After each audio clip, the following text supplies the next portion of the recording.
بسم اللہ الرحمن الرحیم۔ اسلام سے تعلق رکھنے والے میرے ہر دل عزیز دوستو، اسلام زندگی گزارنے کا مکمل ضابطہ حیات ہے۔ دین اسلام کے ماننے والوں کے ضروری ہے کہ وہ پاک صاف رہیں۔ رسول اللہ صلی اللہ علیہ وسلم کا ارشاد گرامی، طہارت پاکیزگی نصف ایمان ہے۔ اس بات کو تو تقریباً سب ہی جانتے ہیں، مگر پاک کیسے ہوں گے؟ دین اسلام ہمیں پاکیزگی حاصل کرنے کے لیے مکمل رہنمائی کرتا ہے، جو کہ قرآن مجید اور صحیح احادیث میں محفوظ ہے۔ غسل کے بارے میں دیکھتے ہیں کہ ہمارا دین اسلام، قرآن مجید اور صحیح احادیث اس عمل میں ہمیں کیا سکھاتا ہے۔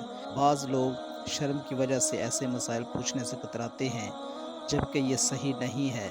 ہمیں علم حاصل کرنے کے لیے ہر قسم کی معلومات کے متعلق پوچھنا ضروری ہے، ورنہ غلطی پر غلطی ہوتی رہے گی اور گناہ لازم ہوگا۔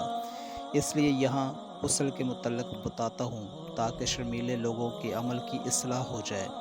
غسل کن کن حالات میں کرنا چاہیے؟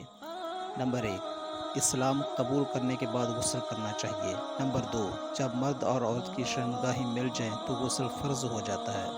نمبر 3، احتلام ہو تو بھی غسل فرض ہو جاتا ہے۔ نمبر 4، جمعہ کے دن غسل کرنا ضروری ہے۔ نمبر 5، جو شخص میت کو نہلائے اسے غسل کرنا چاہیے۔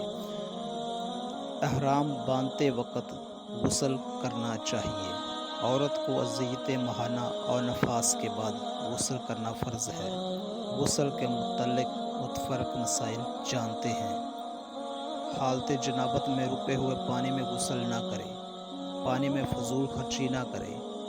غسل کے لیے تقریباً سوا سا یعنی 4 کلوگرام پانی کافی ہے۔ برہنہ نہ ہو کر پانی میں داخل نہ ہو۔ نہاتے وقت پردہ کر لیا جائے۔ اسلام قبول کرنے کے بعد بیری کے پتوں اور پانی سے نہایا جائے۔ اگر عورت کے بال مضبوطی سے گندے ہوئے ہوں تو انہیں کھولنے کی ضرورت نہیں۔ مرد عورت کے اور عورت مرد کے بچے ہوئے پانی سے غسل نہ کرے۔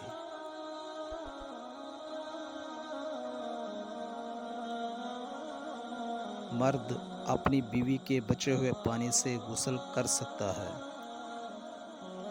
فرض غسل کرنے کے بعد دوبارہ وضو کرنے کی ضرورت نہیں۔ آئیے اب ہم غسل کرنے کا طریقہ جانتے ہیں۔ حمام میں داخل ہونے کی دعا۔ بسم اللہ، اعوذ باللہ من الخبث والخبائث۔ برتن میں ہاتھ ڈالنے سے پہلے ہاتھوں کو 3 مرتبہ دھویا جائے۔ بایاں ہاتھ ہرگز پانی میں نہ ڈالیں۔ پانی دائیں ہاتھ سے لیں، پھر بائیں ہاتھ سے اپنی شرمگاہ اور نجاست کو دھویا جائے۔ پھر بائیں ہاتھ کو زمین پر 2-3 مرتبہ خوب رگڑیں اور پھر اسے دھو ڈالیں۔ پھر اسی طرح وضو کریں جس طرح نماز کے لیے وضو کیا جاتا ہے، یعنی 3 مرتبہ کلی کی جائے۔ 3 مرتبہ ناک میں پانی ڈالا جائے۔ کلی اور ناک میں پانی ایک چلو سے ڈالیں۔ 3 دفعہ چہرہ دھوئیں اور 3 دفعہ دونوں ہاتھ کونیوں تک دھوئے جائیں۔ پھر انگلیاں پانی سے تر کی جائیں اور سر کے بالوں کی جڑوں میں خلال کیا جائے، یہاں تک کہ سر کی جلد تر ہو جانے کا یقین ہو جائے۔ پھر سر پر 3 مرتبہ پانی بہایا جائے۔ پھر باقی تمام بدن پر پانی بہا دیں، پہلے دائیں طرف پھر بائیں طرف۔ پھر دونوں پیر پاؤں 3 مرتبہ دھوئیں انگلیوں کے خلال کے ساتھ، پہلے دایاں اور پھر بایاں۔ خدا را اسلام سے پیار کیجیے۔